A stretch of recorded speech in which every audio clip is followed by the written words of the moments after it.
Hello and welcome to Fast Talk, your source for the science of endurance performance. I'm your host, Rob Pickels, and today we're really focusing on that endurance performance aspect because today we're talking about the Kona Ironman World Championships. Joining me is not only Trevor Connor, but also ex-professional triathlete and Fast Talk's content strategist, Emma Kate Lidbury. We also have pro triathlon coach Ryan Bolton. Ryan has had some great contributions to our Craft of Coaching series with Joe Friel that you can see as a member of Fast Talk Labs. So we called him up while he's still in Kona to get his analysis and insights for both the men's and women's races. We're also excited to get EK on the podcast for the first time. Prior to creating some incredible content, EK has 6 Ironman 70.3 titles, as well as 2 top 10 finishes at the 70.3 World Championships. We'll also hear from Coach Adam St. Pierre about the unique demands of Kona and how to train for it. So get ready to travel to Kona and let's make you fast. For both beginners and veterans, polarized training is the best way to get and stay fast year after year. And this is the perfect time of year to be thinking about how polarized training can help you. In our new guide featuring Dr. Steven Seiler, explore fascinating and helpful topics like how polarized training is different from sweet spot, how to bust out of performance plateaus, how to polarize all season, how to build durability, and how to time your high-intensity work. With the complete guide from Fast Talk Labs, you'll have everything you need to polarize your training like a pro and unlock your elite. Learn more at fasttalklabs.com. EK, Ryan, welcome to the show. Thank you very much. Hello. Yeah, thanks. Great being here. Great to have you both. So EK, you've been with us for a few months now. Mm-hmm. Yes. You're slipping in some triathlon content. I'm trying. You're trying really hard. Tell us a little about triathlon and then writing career and everything briefly thereafter. I was racing professionally for about a decade. Before that, I was a journalist and have done a nice kind of circle of life and come back into the journalism world. Worked at Triathlete Magazine for 3 years and joined you guys just a few months ago. Awesome. And Ryan, you've been creating some content for us too, but you're mostly a coach. Yeah, that's true. I noticed you don't talk about any of my accolades as an athlete because they were like 4 centuries ago. So yeah, we should really introduce Ryan No, as I'm like Olympian turned coach. Olympian turned coach. Sorry, Ryan, I left that out. Ryan was on the first US Olympic team for triathlon. So. Yeah, and honestly, that seems like a lifetime ago, and I definitely identify more as a coach now than I do as an athlete. But yeah, coaching long course and short course athletes, and of course I have some age group athletes too. But my big focus is on the professionals that I work with. That's awesome. So EK, Ryan, what are we talking about today? We're talking all about the Ironman World Championships, which just happened a few days ago. The women's race was on Thursday, the men's race on Saturday, and oh my goodness, what a show. Ryan, I can't even begin to imagine what it was like watching that live in person, but I know that I cancelled pretty much all my plans on Saturday and stayed glued to the couch to watch the men's race, and did similarly on Thursday. I know it's just like set the triathlon world on fire because they were 2 phenomenal races, weren't they? They were, of course, we're big fans of the sport here, but it was, I found myself, because I was outside during the race and inside during the race, and I found myself glued to the race the entire time. And it's 8 hours. It's an 8-hour sporting event, and it's pretty amazing when it can keep you captivated for that long. But I would say both races were both incredibly interesting this year. And really, they kind of had you at the edge of your seat. You couldn't step away from watching because there was constantly something happening. And I think, the coverage now and with the tracking now, it's so much easier to follow it as well. Yeah, for sure. And probably before we get too far into the weeds with what happened and how it happened and the impact and that of all of that, I think we should probably just give a quick overview of Ironman and the history of the sport and that kind of thing. Because obviously, Ironman, it involves a 2.4 mile swim, a 112 mile bike ride, and a marathon, 26.2 mile run. Which, as Ryan just alluded to, it takes the professionals around the 8-hour mark. Although the guys went significantly, the top guys went significantly faster than that on the weekend. It's a race that typically happens in Hawaii, so a lot of people have either seen the coverage on NBC or, it's become a very iconic race, really is the standout event of the year. I think Jan Frodeno, the world champion, 3-time world champion, referred to it as the Wimbledon of our sport. And I think that's a great reference. But yeah, it's been going on now it's been going on in the Big Island of Hawaii since 1982 and started back in 78 on Oahu. And yeah, is now really just a huge event that is so, like I say, so iconic and attracts the very best of the best, incredibly competitive. It usually has, 8 out? Yeah, 7:51 was the previous men's world record. And the winner on Saturday took 11 minutes off that with 7:40, Gustav Iden of Norway. And the women's race on Thursday was also close to a world best.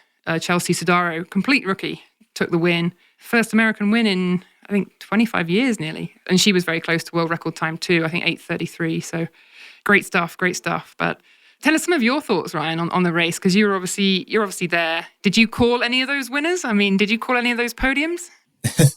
On the women's side, I think that there were only a couple people in the world that would have said Chelsea Sodaro was going to win the race. And I think that's what's so magical about Kona.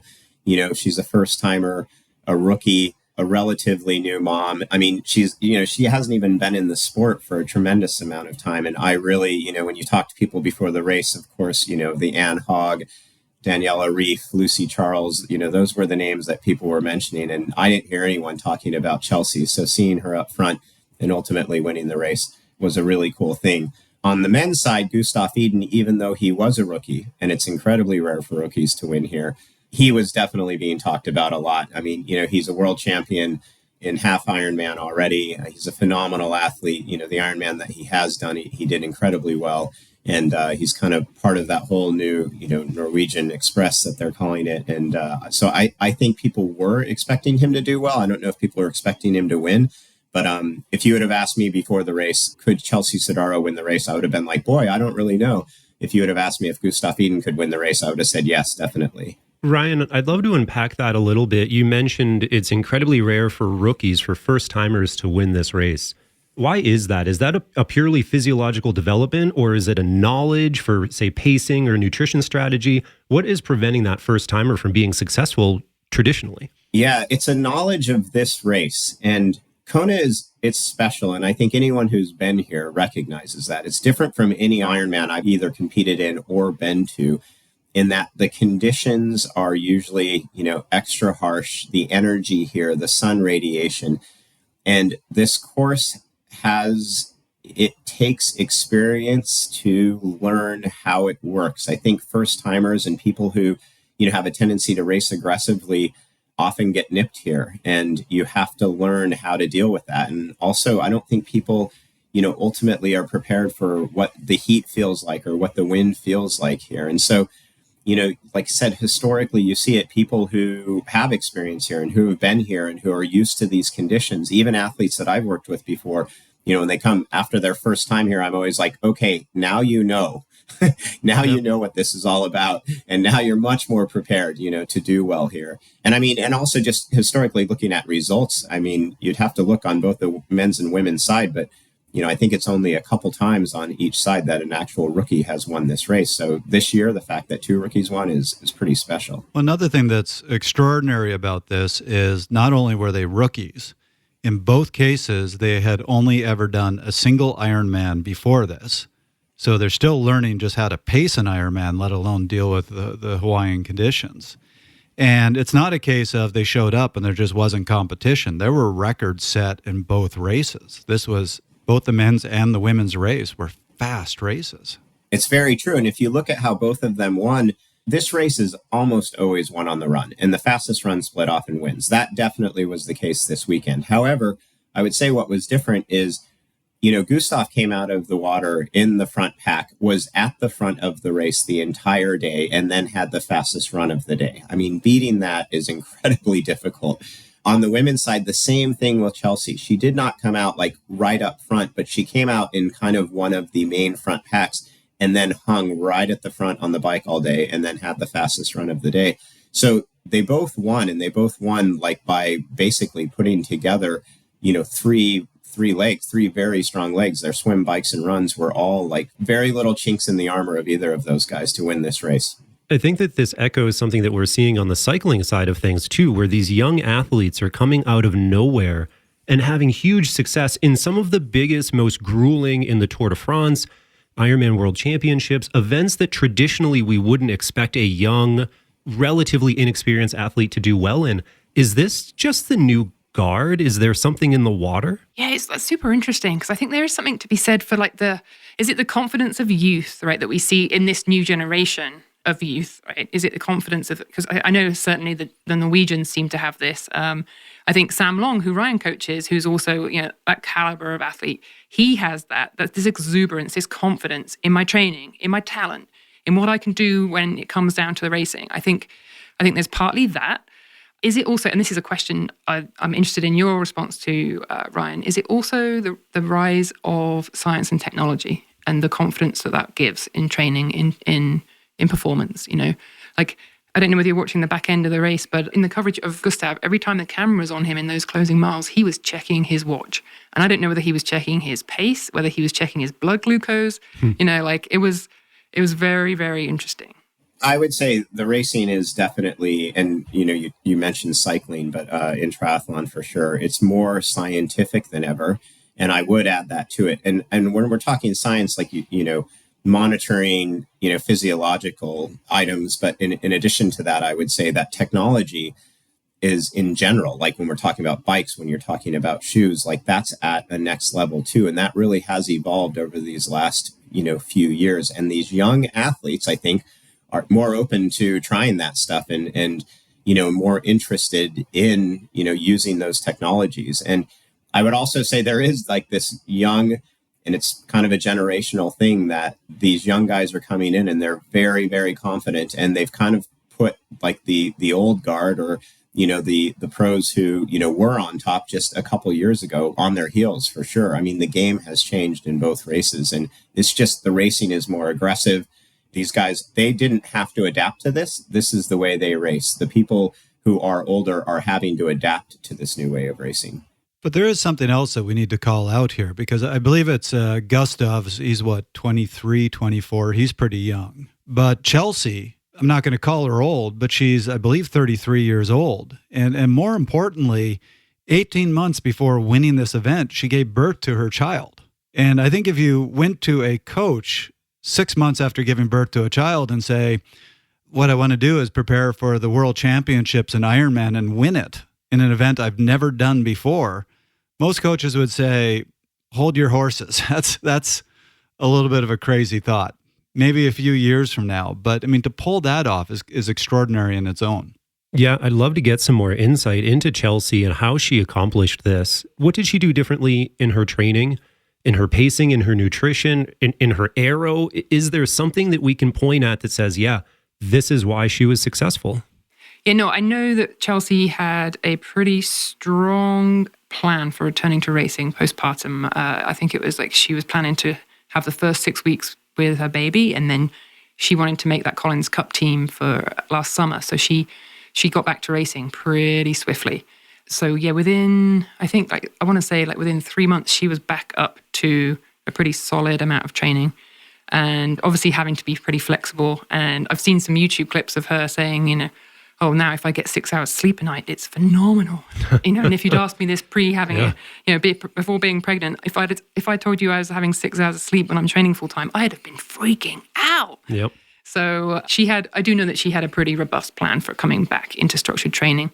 So it might not actually be that rare, although it seems crazy in terms of other sports. There has now been a lot of female professional athletes who have come back from having their first child, their second child, and returned to racing at a pretty high level.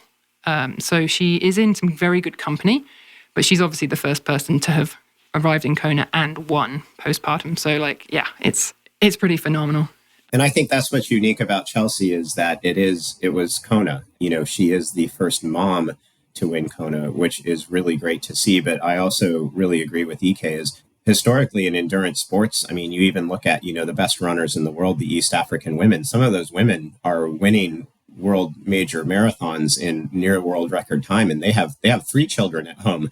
And so, I mean, it's actually, somewhat of I don't know if you would call it a common thing, but, people are doing it. And I think, based on what EK just said, I mean, Chelsea approached it in a very cognitive, very smart way. And, I'm sure she's guided really well. And, she built up progressively, but, it was 18 months. And I mean, from a coach standpoint, when I look at that, 18 months is more than adequate time to get in tip-top condition. Yeah, and she's coached by Dr. Dan Plews, who I think still holds the age group record for racing for Ironman Kona. So there's obviously some pretty deep insight there and knowledge. And in terms of, although she's come into the island as a rookie, she's come in with some great input and expertise on her team. And I know she's done a lot of training camps on the Big Island too, which obviously helps. So, to all intents and purposes, a rookie, but a very well educated, a very well prepared one. And in terms of her actual race execution, from everything I've seen from her post race, she says like, "Oh, I just executed the perfect race. I did what I was here to do." And certainly on the run, it just looked like she was just consistently running at a very almost like metronomic pace, just like clocking out those miles. And and I know it's very easy, especially for the armchair spectator, to be like, she's going to blow. Like, but what point is this going to, you had all the commentators on the coverage sort of expecting her to blow any point, but she just looked very steady. Yeah, and I noted something. Alan Cousins, who's a pretty prolific tweeter and a great contributor to Fast Talk, tweeted out, essentially it said, age groupers take note. Take the time to look after yourself properly at the aid stations is ultimately an investment in running very fast between them. Right? And so it seems like he's chalking this up a little bit to staying on top of that nutrition plan. Even I think when you're back on the bike is really a big key to success in being successful, like you said, in the running portion, which is one of the biggest determinants of how well you're going to finish in this race. Yeah, definitely. And Ryan can probably speak to this too, but I think one of the things that really sets a lot of great competitors out at Ironman or even shorter distances too, but is like viewing your body as a machine. And it's like, how do I keep this machine ticking and operating at its optimum function for as long as possible? This is a long day, but how do I keep my body? How do I keep my machine? How do I keep my unit functioning optimally? And we saw her dumping ice on herself. We saw her walking through aid stations, drinking, water, electrolyte, Coke, all the things, pouring ice wherever she could get ice. Mm-hmm. Ryan, I'm sure that's probably something you've always advised your athletes too. But it's like, how do you keep the human body working at its physiological best, and obviously psychologically, when you're in these conditions, when you're at the front of a world championship race. Yeah, and to execute a good Ironman, no matter where you are in the world, nutrition is incredibly important. And you have to go into, and like these top athletes, I'm sure do, most athletes do, you have to go into the race with a very specific nutrition plan. And in Kona, what you add on top of that is the heat and the cooling plan. So you want to cool yourself as well. And I think one thing that you just mentioned, EK, was, you're like a fuel tank. And that's what I always talk with athletes about is like, you're starting the race with a full fuel tank, and your engine is at a nice cool temperature as well. And you need to keep it as cool as long as you possibly can. And you need to keep your fuel tank as full as you possibly can the entire race. It's impossible to keep it absolutely full. As you progress through the race, it's always going to be like gradually going from full to empty. But as long as you can make it to the finish line before it gets to empty, that's the ultimate goal. And you see that people are watching with the new glucose monitors. They're watching, what their blood sugar is doing throughout the race, which helps them with when they need to fuel. But like I said, I know that, Chelsea and Gustav, the top two people, you watch both of those guys, they're very, very effectively taking in nutrition at every aid station. And sometimes, slowing down significantly. And that's true. I think Jan Frodeno was the first trendsetter with that. He's winning an Ironman and people were watching him walk through aid stations. They're like, oh no, he's in trouble. And he wasn't in trouble. He was just being smart. He was keeping himself cool. He's making sure he's getting in the calories. He knew that was important. Ahead of this episode, we had a chance to talk with Adam St. Pierre, who's an experienced coach and physiologist who's worked with athletes of all types. We asked him about the unique training demands of Kona. I think you can look at the specific demands of Ironman, and then you can look further at the specific demands of Kona. So to be successful as an Ironman triathlete, pretty obviously you need to be able to maintain a high. I won't talk at all about swimming because that's an area I'm pretty negligent about. And even when I have coached triathletes, I would always defer to a real swim coach as far as that goes. But on the bike, you want to improve power at lactate threshold because that should trickle down and allow you to push more watts at a lower effort. You can look at the duration of the cycling leg, whether it's 4 hours or 6 hours, for the competitive Ironman athletes, definitely on the lower end of the spectrum. It seems absurd, but I think it's pretty darn fast.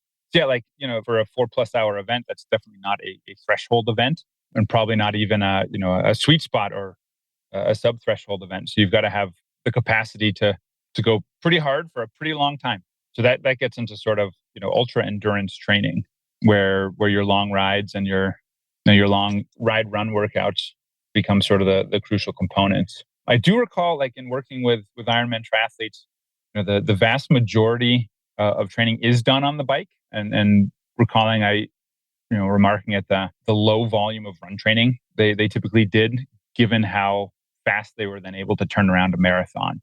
Running a sub 3 or even a 2:30 marathon on 40 miles a week seems kind of ridiculous, but then you factor in the amount of additional aerobic work they're getting, and I guess it's not that crazy.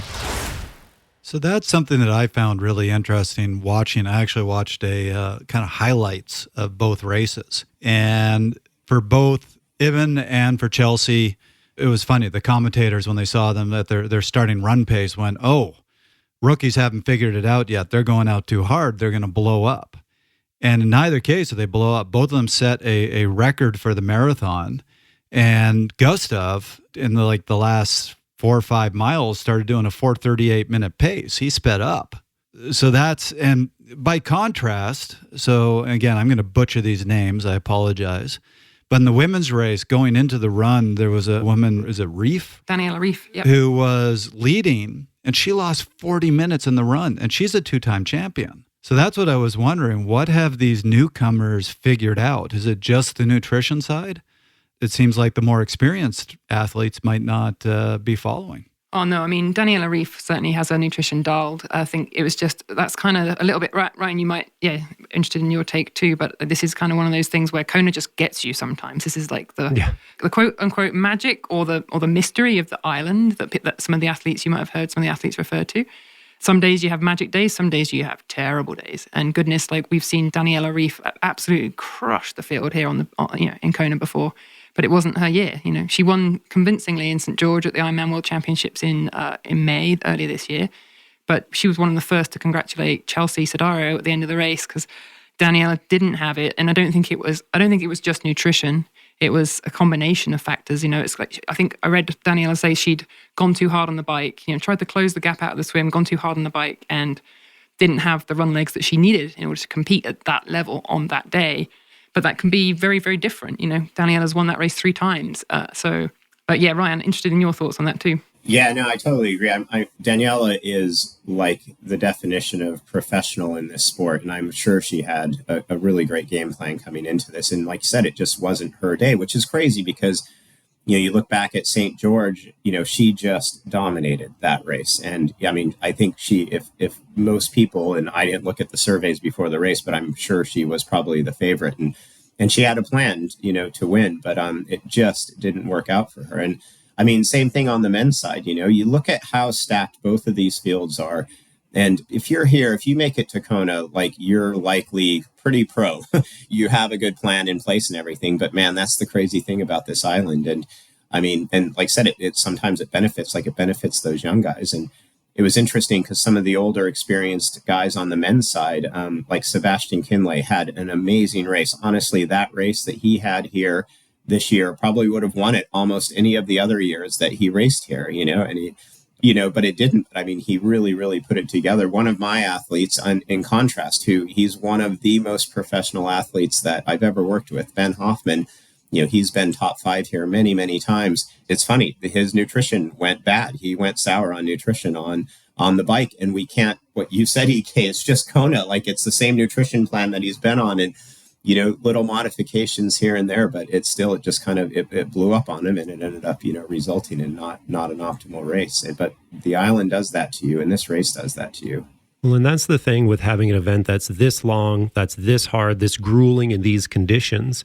If you're 1% off in a crit, you might be able to hide that and then sprint for the finish, right? But if you're 1% off in Kona or anything like it, you might just blow up catastrophically because you were trying to make up for that 1% throughout the swim, throughout the bike. And by the time you get to the run, you're so far behind at that point, your gas tank runs empty or you're overheating or whatever it is. And so I do think you see big differences in performances as opposed to what a 1% you would otherwise think would be a small difference in performance. Yeah, definitely. And I think with the second on the men's side, the second place finisher, Sam Laidlow, who again, holy moly, we knew that he could ride a bike. That was a bike course record, right? Did anybody know he could do a 4:04 in Kona and then still run off it the way he did? Obviously the Norwegians didn't think that he could because they let him go up the road and then discovered that he'd got a 5-6 minute gap. And they showed Gustav Eden's face when he found out that he had a 5-6 minute gap, and he was like,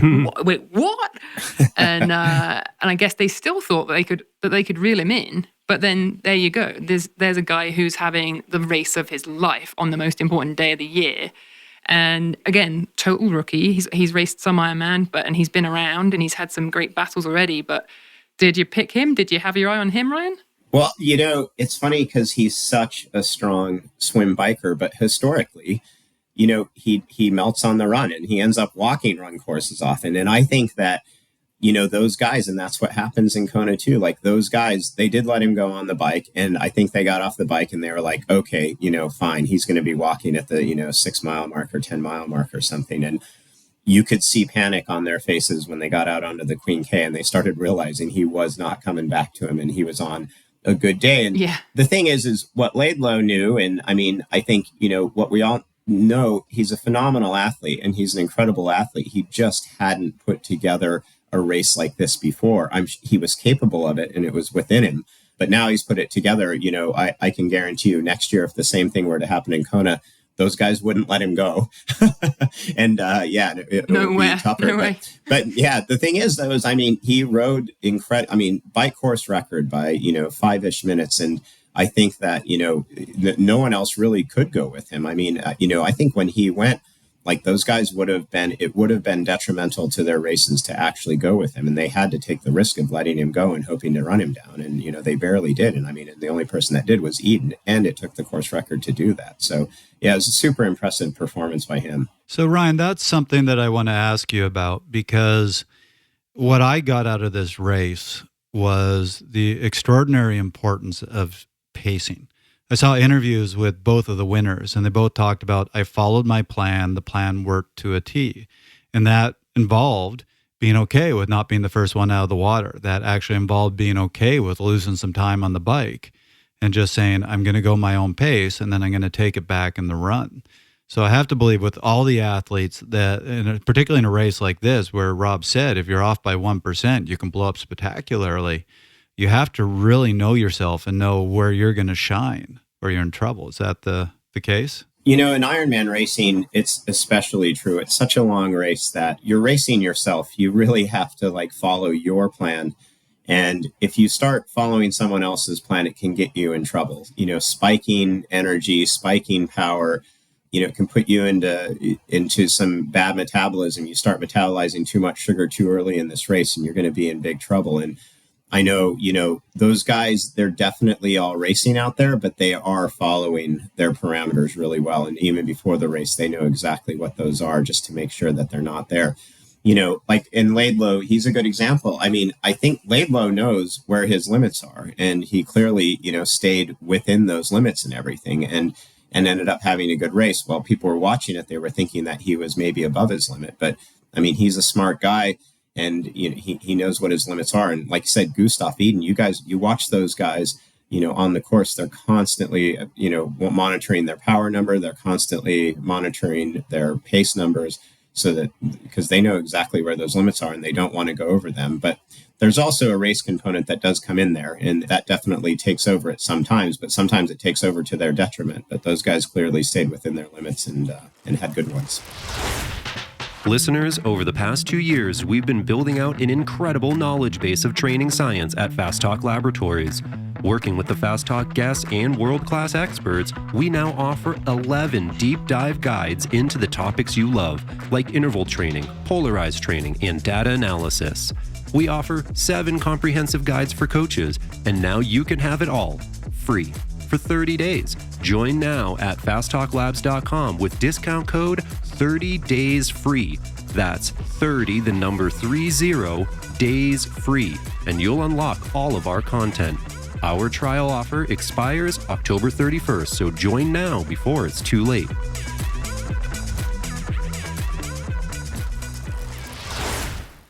There were a lot of unique elements to the race this year, but there was one other that I really feel we need to dive into a little bit and hear what sort of impact that had, which is this is the first time they had the women's and the men's race on separate days.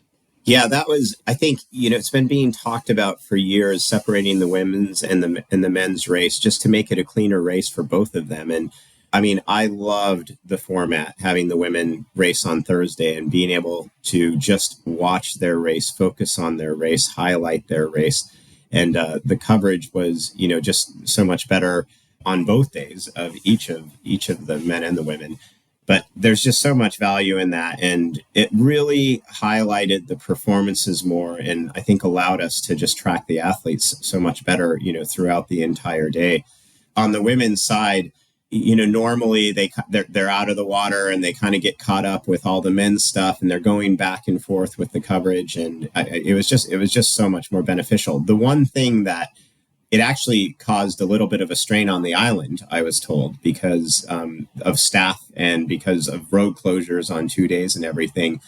But to me, having them on separate days was absolutely worth it. And I hope that they continue to do it in the future. So does that affect, say, pacing strategy for women or for the men having the groups mixed? What is the actual practical implication on the race course of the 2 different days? Yeah, for the women, it's often been a problem because the lead women often have the tail end of the pro men that, they get caught up in the, I know some of the lead women have got out onto the bike course and then eventually get caught up in the back end of the male race.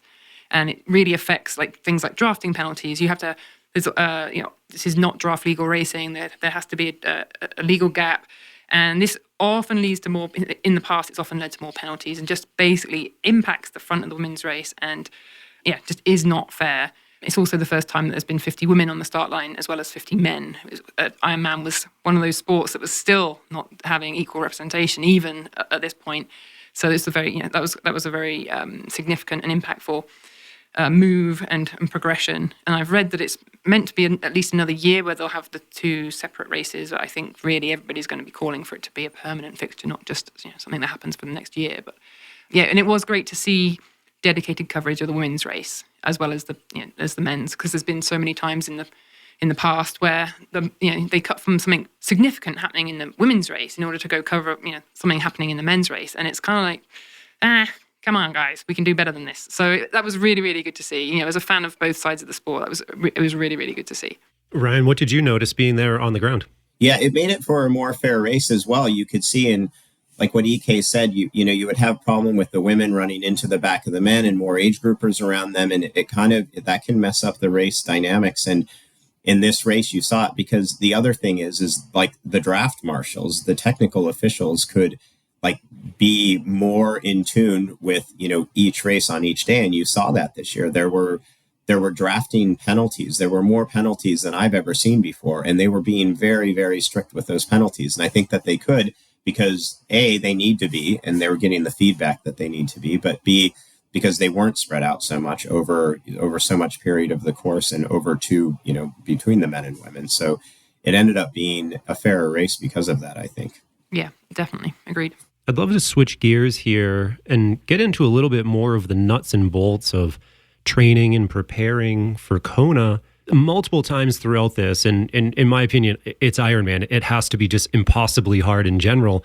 But EK, Ryan, you've both pointed out that Kona is especially hard.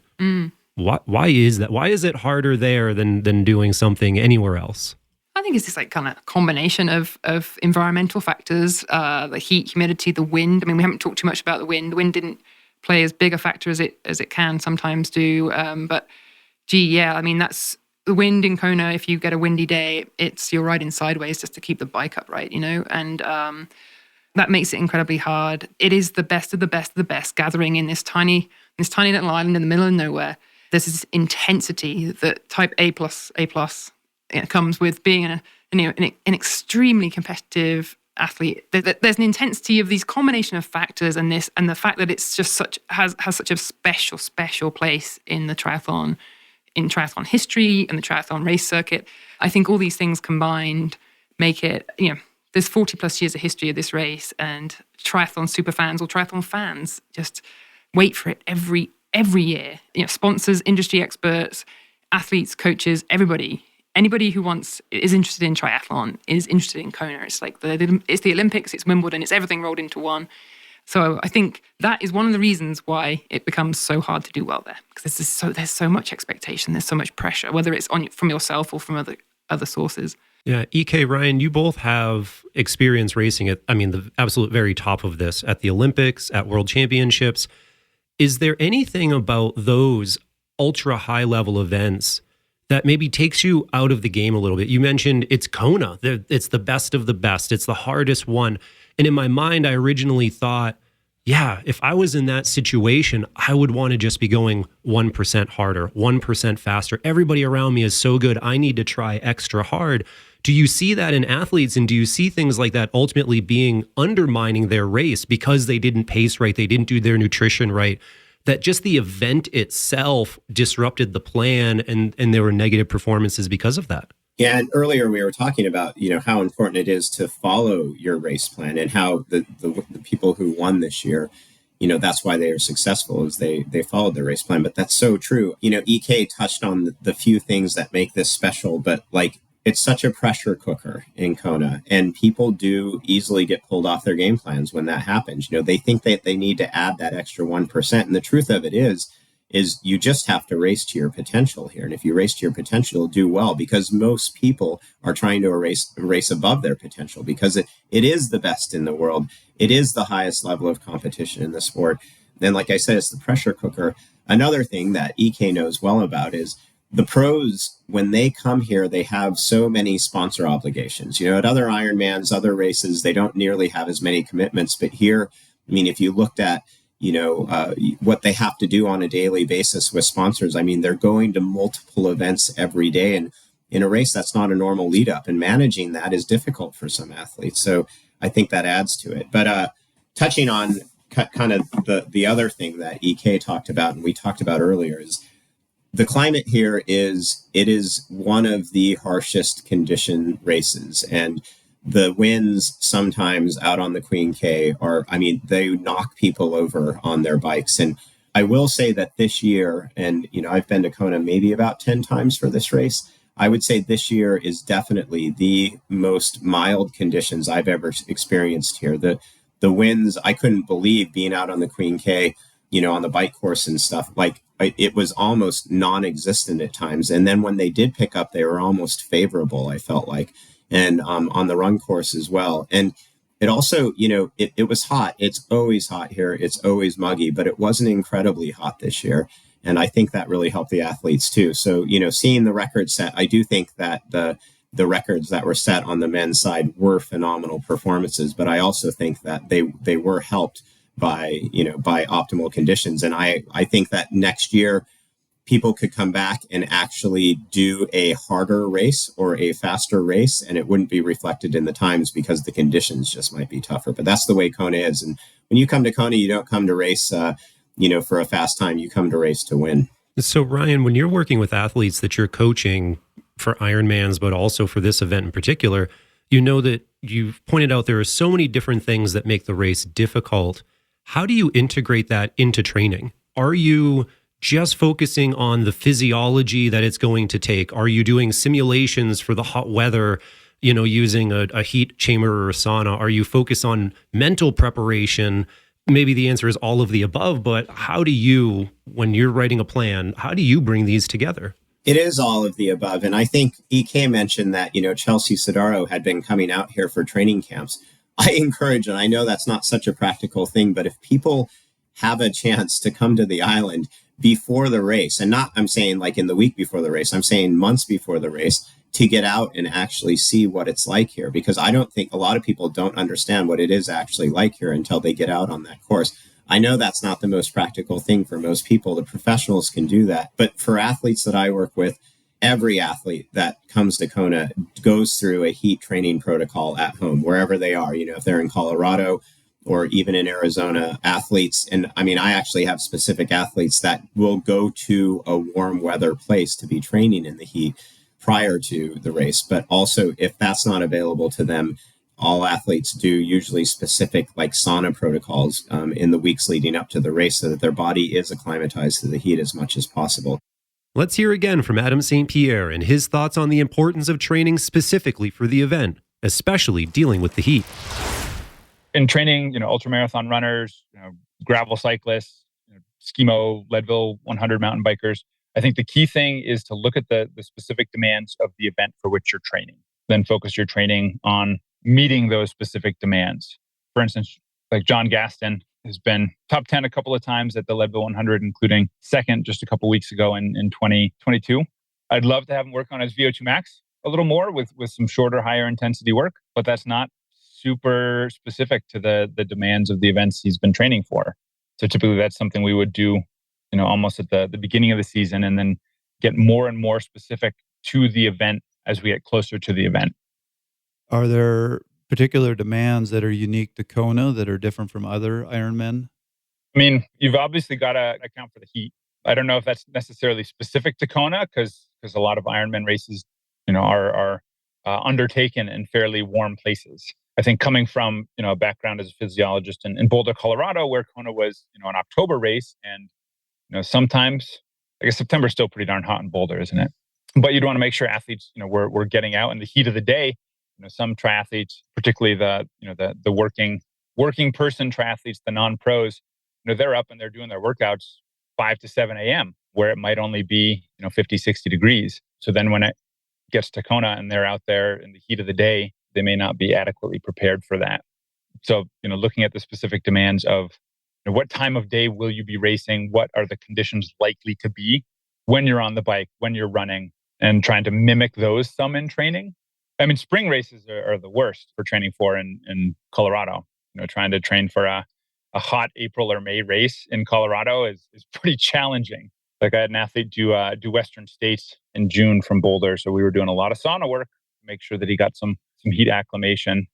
I've got an athlete, Hillary Allen, running UTMB next week. And UTMB is unique because I think it's a 6 p.m. local time start. And Hillary's someone she's up and running by 6 a.m. every day. So the next 2 weeks, we're focusing on, okay, just do your running at 6 p.m. Get into that habit, that role, make sure it feels okay. Get your body into that rhythm. The other component of that is the mental thing and just being mentally prepared for, what the island has to offer. Like I said, people, if they haven't been here before, I feel like everyone says, oh yeah, it's hot. Oh yeah, it's windy and everything. But actually letting them know that, yes, this is the case. And I also think giving them a game plan on race day, to be maybe a little bit more conservative and, to make sure that the nutrition is spot on for these conditions from both a hydration and an electrolyte standpoint. Going in with that type of planning is just, it's so much more critical here because of the conditions. So Ryan, a practical question that I have for you, and Emma Kate, I'll ask you this as well. Going back to the fact that we just had 2 rookies win. If you're working with an athlete who, let's say they have Olympic triathlon experience, even half Ironman experience, and they now say, I want to move to training for an Ironman, I want to go and perform at something like Kona. What are you changing in their training? What are you focusing on to get them from the distance they were doing to be able to be successful at an event of this length, with this difficulty, with this environment? Yeah, the training is different because there's more volume and more strength involved. And I mean, that's just kind of practical. Of course, you think about it, you're moving up in distance, you're going to want to move your training volume up in distance. I think another piece of that is nutrition becomes incredibly important. It's a huge part of the race. An Olympic distance race, you can mess up the nutrition, you're going to be fine, likely. In a 70.3, you can make these small mistakes and still be fine. In an Ironman, we talked about this earlier, you're 1% off on that day and the entire race can really go into a downward spiral quickly. So the training, nailing the nutrition. And then I think the other big thing with Ironman that's different in preparing athletes is the pacing component. Once again, you talk about the shorter distance races, they can be more aggressive. You can be a little bit more responding to other athletes and racing in the race. As the races get longer, as you get into Ironman, you really have to focus more internally and on your race and on your numbers and really stick with that program. And it's easy for people to get pulled out of that. When they get into a race situation, they all of a sudden get into race mode and start racing other people. But, in an Ironman leading in, especially if it's their first Ironman, you really got to be conservative and really stay within your own numbers. So, Ryan, how do you bring that into training? You pointed out that pacing is important, that nutrition is important, that strength at the end of the event is important, but there's absolutely no way you can mimic this in everyday training, right? I mean, you would just sink an athlete. You can't even race that often. Are there special things that you do or that athletes that can do to bring this into their Monday through Friday training they have going on? For sure. You have to bring it in. Like you said, it's impossible. You can't just go tell an athlete, okay, go do an Ironman tomorrow. Even if they build up to that, you can't do that. So you have to do this progressive build and kind of this progressive fatigue on an athlete system so that they are actually getting the replication of a fatigue of what an Ironman feels like, just not like in one, acute day. Because of course, you have to recover from it as well. I mean, recovering from an Ironman race takes a significant amount of time. And, it wouldn't be a practical thing with training to say, hey, you're just going to put in an Ironman effort and we're going to get that level of fatigue level into you. So, yeah, the way that I like to do is really blocking out the training, really polarizing the training, with some really heavy loading and then some really light loading, to allow for full recovery. I mean, that's a big piece of it. But there's also, there's kind of secret, or key workout sessions where you can load the legs to simulate how they're going to feel, like say on the Ironman run, because it's hard to replicate what you're going to feel like at 20 miles into a marathon run, both metabolically, but also physiologically on a race day. So by planning specific training, putting a great example is, putting a big bike day.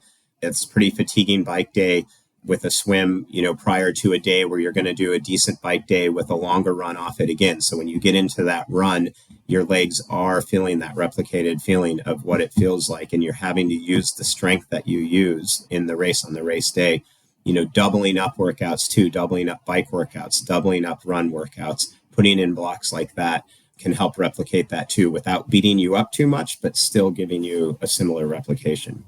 Yeah, I would just jump in there and say, like, learning to train on really tired legs, learning to run on really tired legs is probably the best way that I was used to learn to simulate that race day feeling. Because you can't, like Ryan says, you can't send an athlete out to go ride 112 miles and then run a marathon off it as part of training. But you can do like cumulative effect of fatigue of big bike sessions with smaller runs off and then some a long run, like a big 4-day block or 5-day block like that, where you're really, by the end of that block, you are tired. You are really trying to learn how to cope with running or training and being fatigued, and mentally and physically. And I think that's one of the ways that you can achieve that without having to bank that kind of crazy mileage. I think this is something I would struggle with as an athlete. We talk a lot about polarized training here, a large block of volume at low intensity work and then some higher intensity. But ultimately, you're oftentimes trying to have relatively fresh legs so that's the purpose of this high volume of low intensity is you're not building up all of this fatigue that's preventing you from doing your high intensity really well. And I know me as an athlete, a little bit more of a faster twitch, shorter effort type of person, to hear you say you just have to train tired, you have to get good at that is a total 180 from anything that's ever been in my mind for training. Yeah, well, obviously you don't want to get too tired. I mean, I'll let Ryan jump in here, but you don't want to get too tired because then you're obviously going to get into the stage of overreaching, overtraining, burnout, all the rest of it. But I do think there's something to be said from learning to run on tired legs. Yeah, interesting. Yeah. Well, and another thing that I would add to that is that you don't always run on tired legs and you don't always do, your quality run workouts on tired legs. Some of your quality run workouts you actually put when your legs are fresh so you can get the quality into the legs that you need to. But it's a delicate balance between, doing the hard and doing it on tired legs. And I would say another big piece of it is with, periodizing the schedule is you don't just dive into this stuff. I always say if someone says, hey, I want to be successful, at an Ironman, how long is it going to take me? And I'll say, how long do you have? Because the more time you have to build into it, the better. The more volume you can put into the system, the more strength you can get into the system is the more successful you're going to be. And also you're probably going to be able to be more healthy as you do it. So, it's not like you can just dive into this stuff. And I think that's, a big thing is people, when they do an Ironman, getting as much time under your belt or allowing for plenty of a long build so that you can really successfully get to it with everything you need. That was something I was going to raise, which is periodization is so critical. Emma Kay pointed out that sometimes you got to train on tired legs and learn how to do that. But if you're on a recovery week and you're training on tired legs, you're off plan. You have to adjust to that. That's something, certainly with the few triathletes I've worked with, sure, I want them training on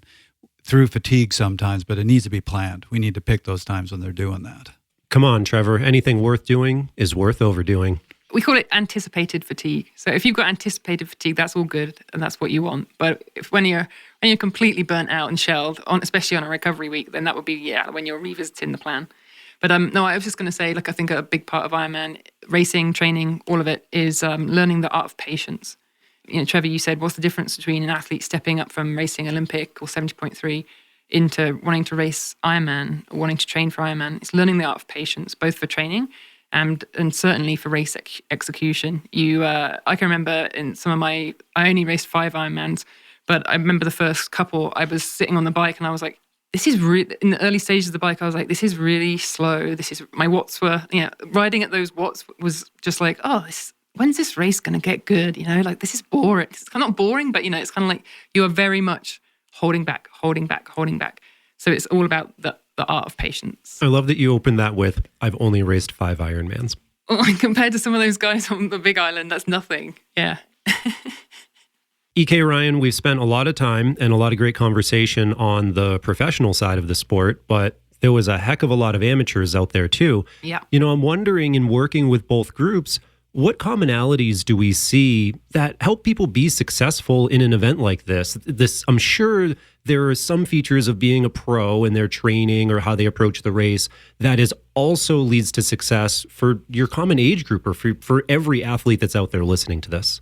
Yeah, I'm sure Ryan has plenty of good insights here. I will just jump in and say, I think, when you see the demographic of the age group athletes on the Big Island, those who've qualified for the Ironman World Championships, they are extremely successful in pretty much everything they touch, right? Everything they do. And in order to arrive on the Big Island and race well and execute a great race, you have to have got, well, for want of a better phrase, got your shit together, right? You have got everything in your life in balance, I think. You are executing training within an allotted time frame. Your family, work life, social life, things are all pretty much, they should be in a healthy, relatively healthy balance. And I think that's where you see, that's what's of interest, I think. And Ryan, I'm sure I know you're coaching a lot of age groupers out there, so I'm sure you can give us more detailed insights. But striking that balance, how do you help your athletes do that? How do you see that playing out? It's funny because when I was in college, I had a coach. My coach said, you can do 3 things in college. He said, you can party, you can go to school, and you can run well, because I was a runner. And he said, pick 2 of those things and do them well, because you cannot do all 3 well. and he was basically telling us to go to school and run and not party. And it was true. You could probably do 2 of those things really well. With triathlon, I always tell athletes that I say, hey, listen, and to be successful in Ironman, I think exactly what you're saying, EK. You have to be a well-balanced athlete. And my age group athletes who do make it to Kona and who do compete here are very good at balancing their family life, balancing their jobs, and balancing their training.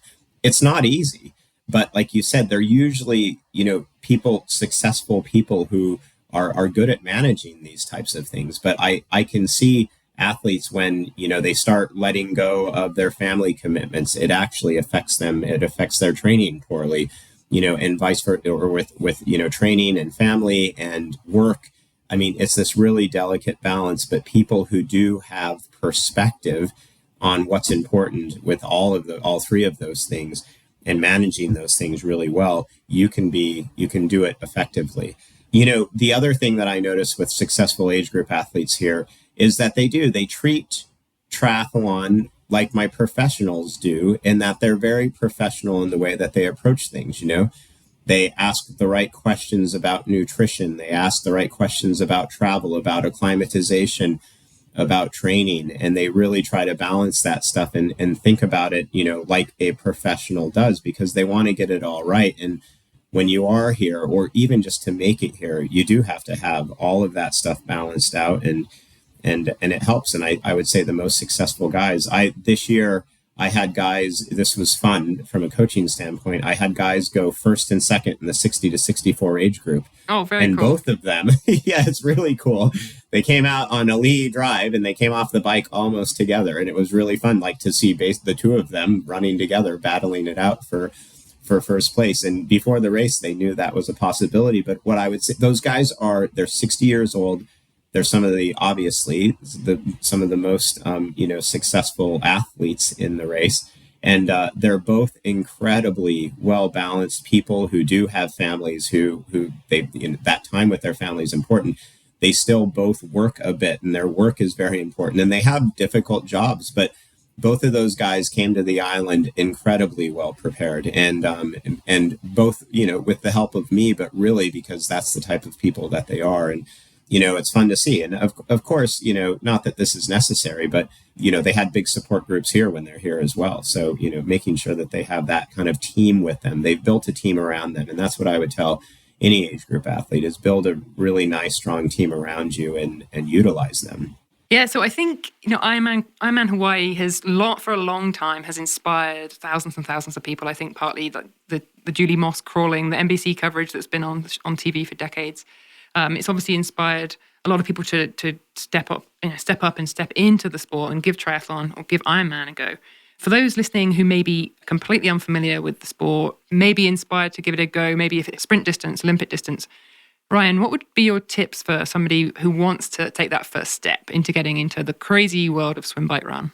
I think it's exactly that. I can think of about 10,000 proverbs, and they're all about basically taking that first step, and that's all it takes. It starts with one step, and you see athletes who ultimately end up making it to Kona, and that's what they just made a decision one day that I'm going to start getting into triathlon, and they start getting into the pool a little bit, they start riding their bike a little bit, and they start running a little bit, and I know that. It seems like it's such a monumental, giant thing, but like anything big, it just starts with one step and ultimately just the initiative to get it going and then really progressively building into it. And I think an important thing with an endurance sports is it doesn't happen overnight, and you have to be committed to the lifestyle and committed to the journey. But once again, too many cliches and proverbs, but the journey is what this is all about to almost everyone that's doing this sport. And it just does start with that first step and that first decision. Fantastic. Yeah, full Ironman sounds pretty daunting, right? But there's things you can do before that. There's sprint distance races, there's Olympic distance races, and frankly, if you're inspired by this, you can just go for a run tomorrow. That's a great first step. You don't have to just hop, skip, and jump straight into Kona.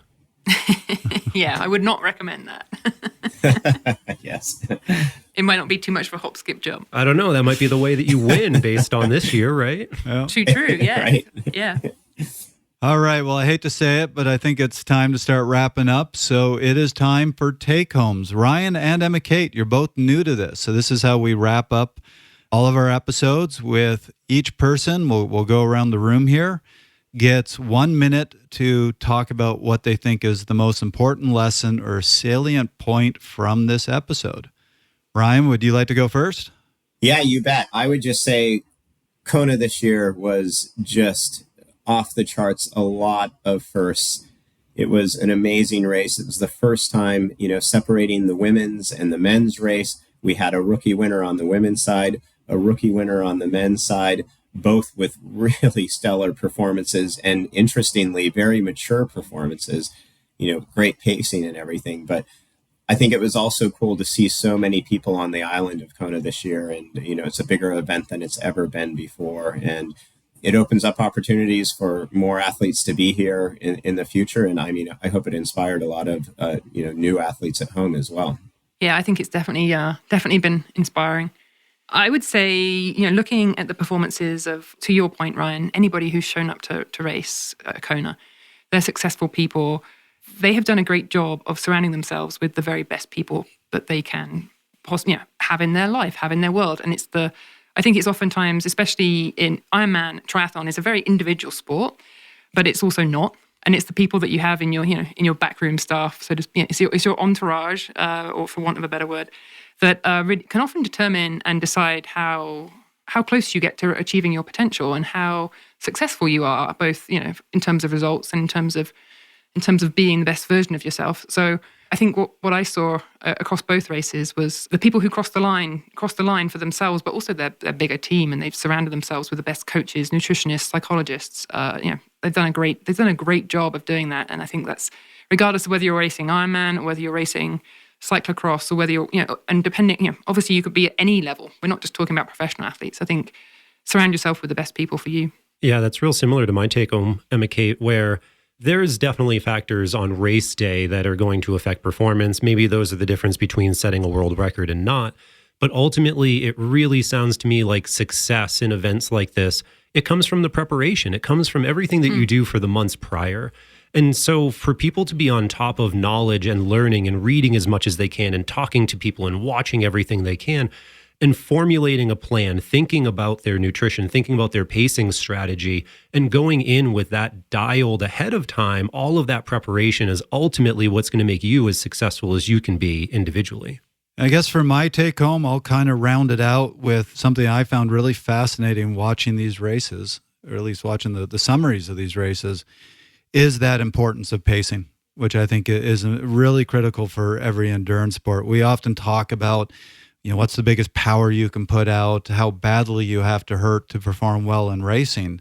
But I think we sometimes forget that it's not just about how hard you can go, but finding just that right intensity to get through the event and do your optimal performance. And sometimes in that enthusiasm, you can go too hard and really pay a price for it. So in all sports, in all endurance sports, pacing is a really critical thing.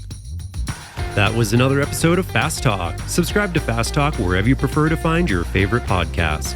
Be sure to leave us a rating and a review. The thoughts and opinions expressed on Fast Talk are those of the individual. As always, we love your feedback. Join the conversation at forums.fasttalklabs.com or tweet at us with @FastTalkLabs. Head to fasttalklabs.com to get access to our endurance sports knowledge base, coach continuing education, as well as our in-person and remote athlete services. For Ryan Bolton, EK Lidbury, Adam St. Pierre, and Trevor Connor, I'm Rob Pickels. Thanks for listening.